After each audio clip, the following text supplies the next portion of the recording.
awesome. Hello, gorgeous. Welcome back to another episode of our podcast, A Not So Quiet Place. My name is Pamela Mviana, and I'd like to say thank you to each and every single person who continues to listen to us, to comment, to subscribe, and welcome to the community, to our new subscribers. We hope that you enjoy our stay with us, and don't be afraid to comment, like, subscribe, share our page, follow us on Instagram. As per usual, ngihamba with my co-host Sfundo. Hello. Okay. Hello everyone. Welcome back to another episode. Hey, we're back with a new topic, a new week. Pam, what are you up to today? Well, today our topic segues in a sense from the topic that we had last week. Last week we had the topic of self-love before entering relationships.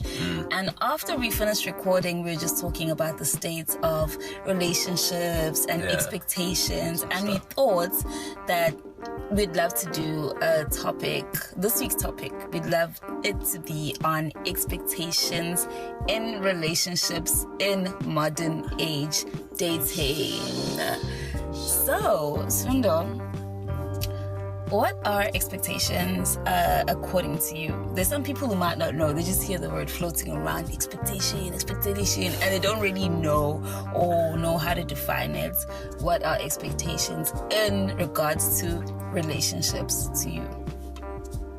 I think expectations for me, it's what you ask of other people to bring to the table.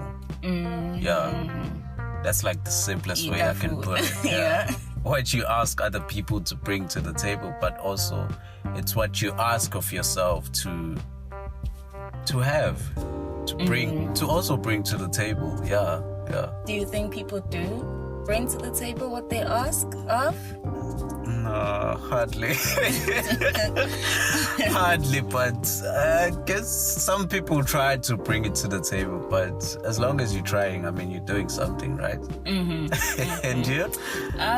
Well, everybody knows that I'll always go for a dictionary definition. So the dictionary definition of expectation is it's a strong belief that something will happen or be the case. So when you look at that, a strong belief, and you look at the word believe, I believe, that means it must happen.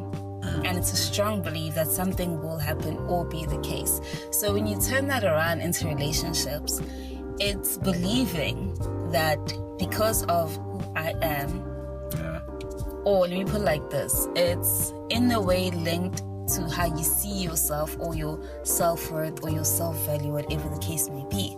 So you expect according to how you see yourself.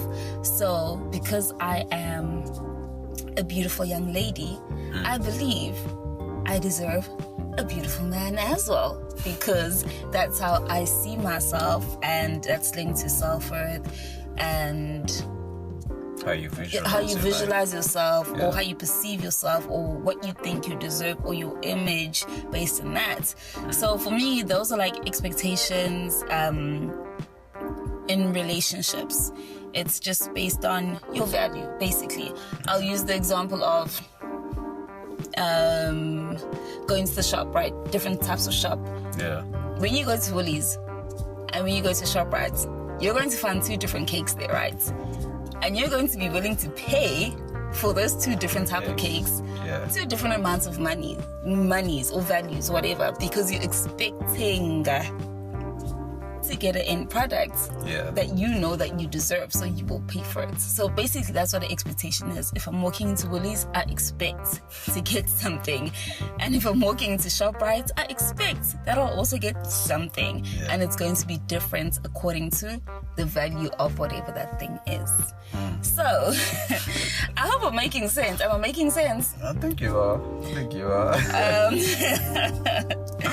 So with that being said, what are some of the expectations that you've had for the other gender that you've grown to realize is like maybe unfair, or vice versa? It is fair. You're supposed to expect that. Like, what are those expectations?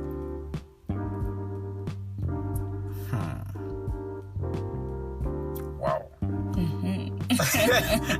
I feel like you should start answering that question always. Seeds. No. Let me just think about it while you answer. Because it's a... I've never really fully thought about it. I've never really, had an introspection when it comes to the past relationships I've had, and I'm like, wow, those were very unreal expectations. I've looked, I think the majority of the time I've gone into it with the expectation of being liked by the other person, loved to a certain extent by the other person. I feel like that has been like my main expectations more than anything else. Really? Yeah. So you're expecting nothing else but to be loved? I think that's the first thing I expect. Oh wow. Love above everything else. Because everything else can follow after that, I think. Because I've already approached you, which means I've seen something that I like, okay? So I feel like I can't really say I'm going in expecting you to look a certain way. I've already seen how you look like. Okay, so, got it. Yeah. Got it. So I think the main expectation was love. That's noble. That's noble. But I would like to ask it in the manner of so you have no physical attributes, expectations at all when it comes to relationships? I feel like I'm already attracted by the physicality. That's why I've approached you. That's why I found myself looking for a relationship with that person, because I've already been attracted by the physical part of it. Okay, that's pretty interesting, because now that we're talking, I can see the relation between expectation and preference. Yeah, and preference. Now I can see the relation and how the two can overlap one another and sometimes create problems. Yeah. Or create solutions. Depends, yeah. That's pretty interesting. That's pretty interesting. You only expect it to be loved. With your expectation before getting to me. Yeah. With your expectation of just being loved, do you do it out of a place of surety? Or do you think that maybe somewhere deep down in there, I want to be loved, I expect to be loved? It could come from a place of not desperation, but a place of lack, or you just expecting, if I give this, you give that, tit for tat. Not tit for tat, you scratch my back, I scratch your back type of situation. First of all, I would say I'm a, what do they call those people who are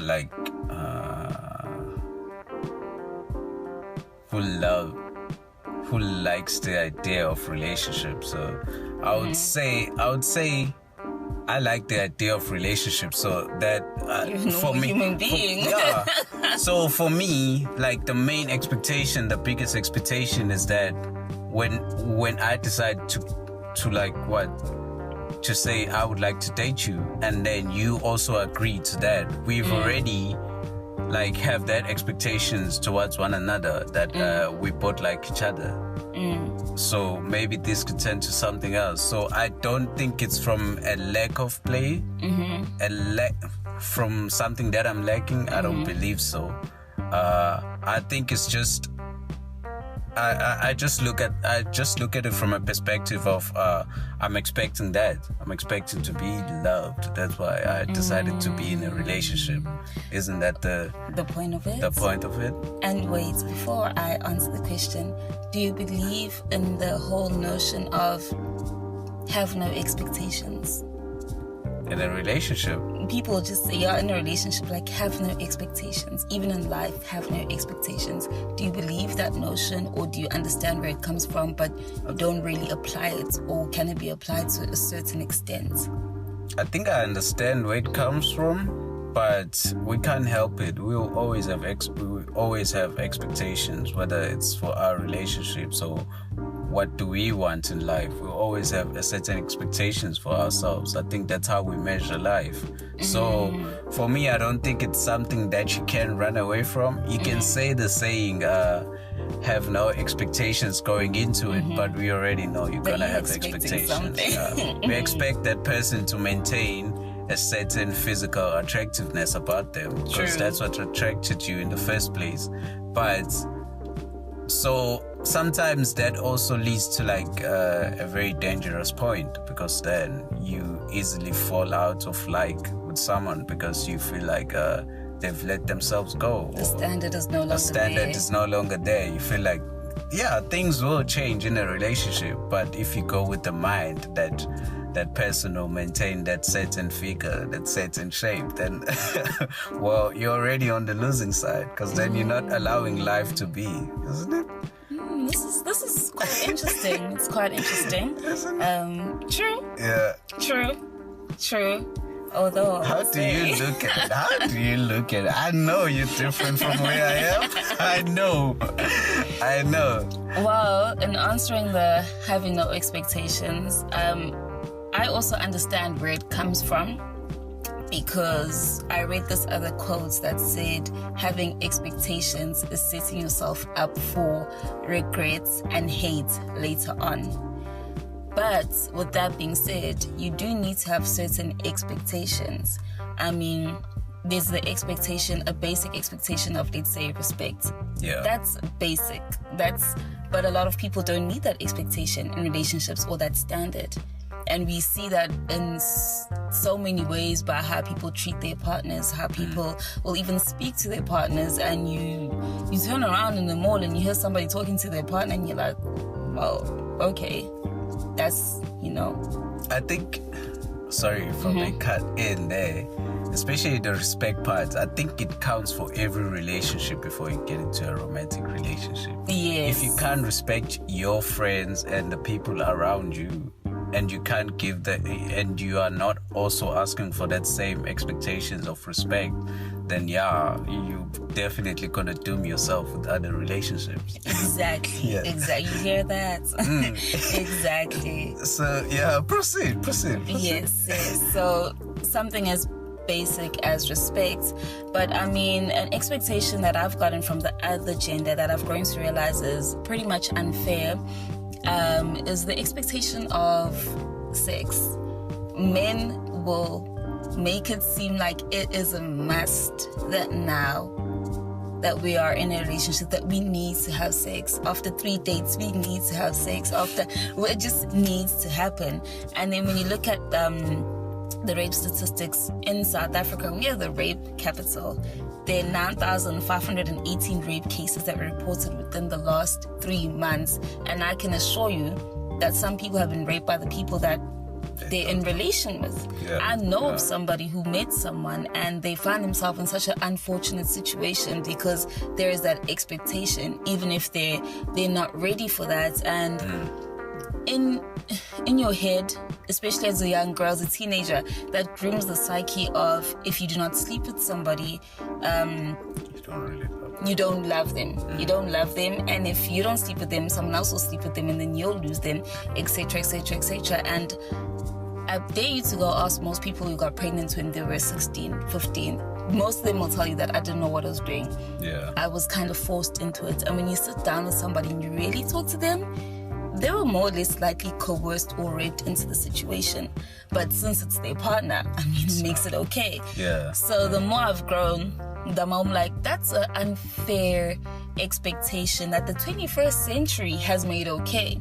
With the television that we watch, the music that we watch, the things that we influenced by. Because before it wasn't a norm. Yeah. Before it was a disgrace. I mean, what? It was not a norm before. It was a disgrace. And so that's an unfair expectation that I think is piled upon women. And also with the men, if this a man was seeing a girl for 3 months and the man decides that I want to abstain for these 3 months, because of how everything is now, the girl will be like, oh no, he doesn't like me. because he doesn't want to sleep with me because we've been conditioned into this when that is not the case. And for me personally, an expectation that I felt that I experienced, which was unfair, or maybe that's just how life is. Yeah. Something as simple as me being dark-skinned, there's an expectation that, not even being dark-skinned, yeah, it is. There's an expectation that, let's say, if you do not look a certain way or fit a certain caliber, you shouldn't. It's hinted subtly. You shouldn't have a certain sense of self-worth. So you should be more easier. So I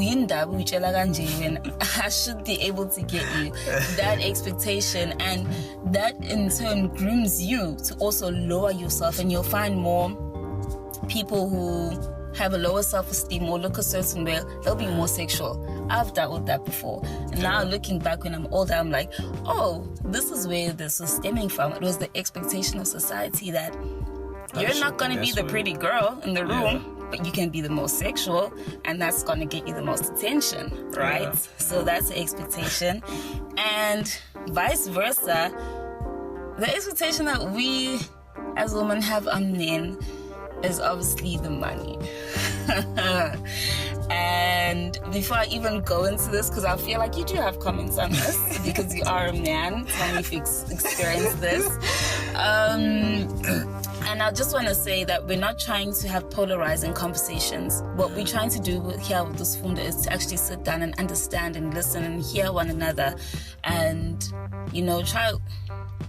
try just have a space where we can have conversation, where we're listening and we're hearing one another. So you're not going to hear me attack him and be like, No, we're not doing that. Find somebody else. Yeah. I actually sat down with this before doing this podcast, and I realized that a lot of this is rooted in poverty. Yeah. It is really, really rooted in the lack of a father figure in the household and poverty. And now what we're seeing is a symptom. You know when you have a sore? Yeah. And you see the symptom, and deep down inside you have diabetes. We are seeing the symptom of a melting pot of social ills that now has come out. And add social media and then Instagram and the vacations and the trips and the whatnots, and the poverty and the unemployment rates and everything added in there. And we're seeing the symptom of women just expecting, in an unfair manner, financial stability from men. Not for you to be stable, but for you to give me your stability, okay? So, please, tell me your experiences, because I can only talk to a certain manner, because I'm not a man. I'll never be a man, so I don't understand your experiences. I think to a certain extent I've stopped dating because of such things. Really? Like you kind of expect it to be that you're gonna come into someone's life and you're gonna be the person who supports them fully financially. I think also maybe it's my own mindset and just everything that I've been seeing and looking at that has made me shut down and be like, no bruh, I'm not gonna go into the dating scene if everyone is expecting that's how dating should be, Please, can I kindly interject? Yeah. It's crazy you said that, because I was reading an article that said millennials are not only not dating, but at the highest rate ever. Yeah. They're not getting married at the highest rate ever. And when you look deep down, it's because relationships have changed so much. Nobody knows what they're doing. Nobody knows what to do. So people have just decided, let's not do this. Yeah. Proceed.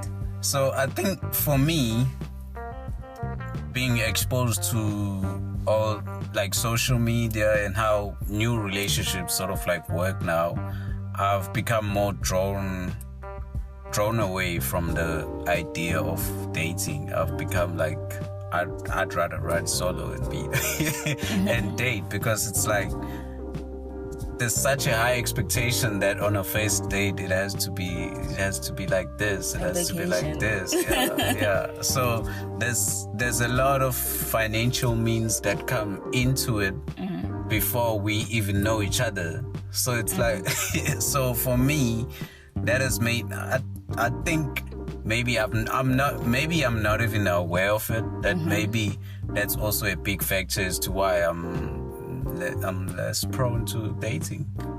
Because of that, because of how relationships have changed now, you know. And does it scare you? Or do you just not know how to maneuver it, where to fit in? Or are you scared of going into something and then finding yourself in a certain situation or not living up to a certain expectation? I think to a certain extent it does scare you, but what it does also, it makes you mentally want to focus on your career to a point where you're gonna make money, and then you think once you get money, then I feel like now I'm actually ready to have a relationship because now I have money, you know. I feel like most of us men, I think like that. Most men think like that. I think like that. that. You don't only think like that. Yeah. I can assure you of that. I think like that, but most importantly, I think also the factor that comes in is that the majority of us are having our relationships are always like they last until there's like a baby in between, and then why is that? There's like breakups and stuff. So I'm like, you know, I see all these factors. I'm like, bruh, no, I don't think I'm ready for that, you know. So I look at all these things and I'm like, no, bruh, I'd rather stay away from relationships until I feel like I'm financially successful enough to be able to have a relationship and be able to be supportive in that relationship. But I think it's also a toxic trait in a way. What would you say to somebody who says, but that's what you're supposed to do as a man, you know, because we live in a society, not even a society, it's just our culture, it's how we've been raised, it's how we've been conditioned that the man is the provider, right. He has to have the finances, the woman is the nurturer, which has kind of flipped over a bit. What would you say to somebody who says, ooh, I'm not listening to that. This is society and men have created this and live with it because they don't complain about that when you go into a workplace and you prefer it to over a female. Yeah. I think there's a lot of behaviors that we have condoned so long, but now it's time for us to change it. But then we are still hell-bent on keeping certain behaviors around because they support the idea of what we want. So, for example, something like that, something as a man is a provider. It's an old thing. It's been around for ages. Can you even argue that it's biological? Yeah, you can say it's biological, but now we have to change it. But no one is willing to change it because it serves. If something still serves you, still brings you benefits, you are less likely to change it. So I think it's one of those things that it's kind of like man entitlement to woman's body. It's one of those traits that we still have to look at it and be like, those things needs to change because also the idea of men having money is that they feel entitled to a woman's body. So that's another thing that we have to look at and be like, these things are connected. As much as we say we don't want to get rid of the idea that men are providers, but if you look at it, some men who believe that they are providers also are the same men who feel entitled to a woman's body afterwards once they have that money, because that money breeds control. But I like to say there's also a spectrum. Yeah. But the thing is, there's more bad than good. Because what I've realized that most good guys aren't aware that there's so many horrible men. Hence why we have 9,518 rape cases in the past 3 months. And then when women speak about things of such manner, they can't really comprehend it. Yeah. Because you're not living it. That is crazy. That is crazy. And connected to this, an unfair expectation that I've had on men that I've dated is I've always expected them to be like the alpha, like, you know, and always have a solution, always have everything under control. And that I've always just like expected that even when let's say the problem I have. But you're not the only woman who expects that. I know, but I've looked at it like. So if you're a man and you're not like that, some women consider you as a weakling. Yes, like for me, ain't no way. Ain't no way. Insert future. Yeah. And that's wrong. That is wrong, because those are the very same men who, for example, go on and the man takes a gun, he kills himself, kills his wife, kills everybody.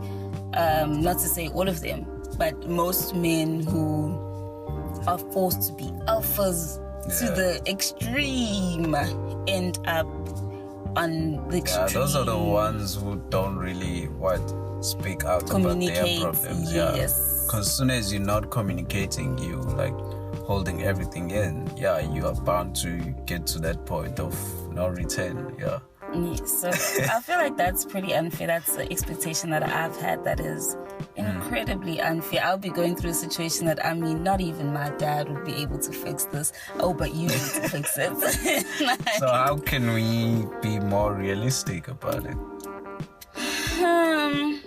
I think it's managing your expectations, experience, age, understanding, listening, learning, and growing. Yeah. I think with that, we can be more realistic about our expectations. And the older you grow, unfortunately, life will force you to be more realistic. Okay? Yeah. You don't have as much choice as you had as a child. Or you get to a place where you seek certain qualities that you never seeked as a child. As a child, my preferences were so shallow. Sometimes they still are. I'm not going to say what they are. But sometimes as I find myself battling with shallow preferences, but I understand that I'm older now. I seek different things, and it's only because I've experienced, I've learned, I've grown. And speaking to men, and actually speaking to more than one man, and actually understanding men different instead of fighting with them and getting a different point of view has helped me manage my expectations and looking at reality. I mean, we have a 32.5% unemployment rate, 35.2% unemployment rate in South Africa. Where are you getting this man that's sending you 5,000 every month? Enlighten me. Enlighten me, because I need to know. I need to know. So living in reality, it's for me, sometimes I feel like I'm so displaced from reality. I live in my little neighborhood where nothing happens. I go out with my 2-3 friends, nothing happens. I go home, nothing happens. When there's so much happening in the world. And sometimes I feel so far from reality. And it's only when I go into real reality, like I'll travel to a different location, then I'm like, whoa. This is it. This is how most people are living. Yeah. So yeah. And with you? I think when it comes to like romantic relationships, I think it's just going for it, but also being conscious enough to be able to find someone who can actually listen to you and be patient. Be patient with you as much as you are patient with them. You know, that way it opens up a line of communication where both of you are sort of like get to the same level in terms of expectations for one another, first of all, in a relationship. Because we are going to have those things where we have certain expectations for one another. But for me, like, especially for like household things, for me, I grew up with my dad, you know, we both cooked and cleaned in the house. So for me, if I find someone, I would have to find someone who doesn't. I would have to find someone whom we sort of have the same level of expectations in the house, that we both cook, that we both we both cook, we both clean. Come on, it's a way of living together with certain understanding, and you know. So I would say going into relationships, you have to put yourself out there But just communicate those expectations. Communicate those expectations. Do that. Yeah, I would find myself being sorry to cut you, being so mad at somebody, and they don't even know that I'm mad. Yeah. And I haven't communicated that. Listen, I do not like 1, 2, 3, 4 because it makes me feel 1, 2, 3, 5. And moving forward, can you please handle it in a certain manner? Yeah. And I'm sitting here mad by myself. This person is. They don't even know what's wrong. So I think it's just being open and being able to have those conversations, and that's which are it. difficult. Yeah, which are difficult, but that's how you handle expectations. You actually talk them through. You talk them through, even with yourself. The expectations. What is it that you expect of yourself in those relationships, and being able to open up about them to your partner. That's how you can build a better relationship in a modern day world. Even, have you noticed, like, when, let's say, at this age, I thought I'd be married, I'd have my own house, I'd have my own everything. Yeah, those are yours. My expectations and how I've managed to talk myself, not out of them, but to explain to myself why this isn't happening, why this is happening, how I'm working on certain things. Yeah. Maybe we should take that same decency and grace and apply it to our partners as well, and stop expecting them to be 100% peak performance all the time, and listen, communicate, and then have grace on top of that. Because I feel like, especially in the climate we live in, we are ready to stab one another.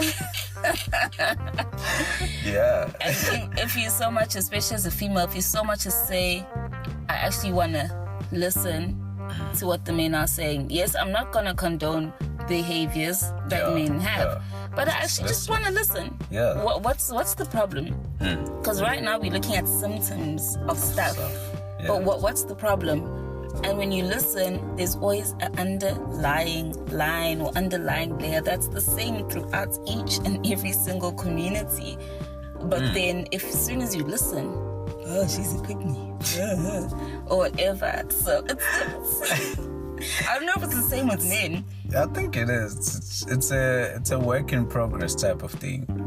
Both parties have to be open to it. They have to be open to having those conversations without feeling offended and stuff like that. Yeah, I think that's it. Yeah. And like, to close it off, I wanted to ask you, what's a very petty or nonsense expectation that you've had before in the past, where maybe you look at it now and you're like, oh, guys.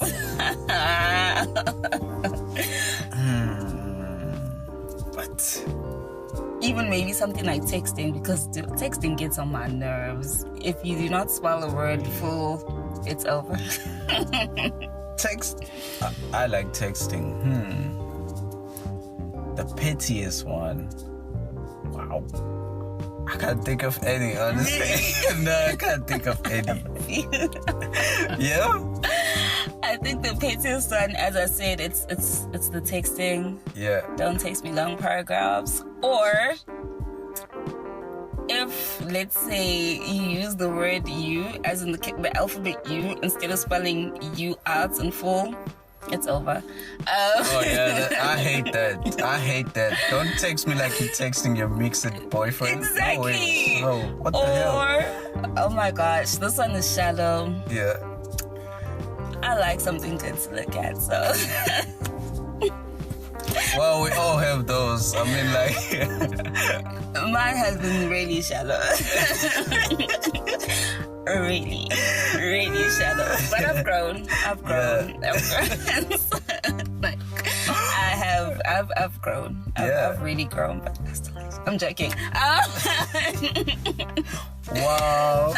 You heard it here from Pam and myself. Let us know your pettiest ones, since Pam is so good at these ones, guys.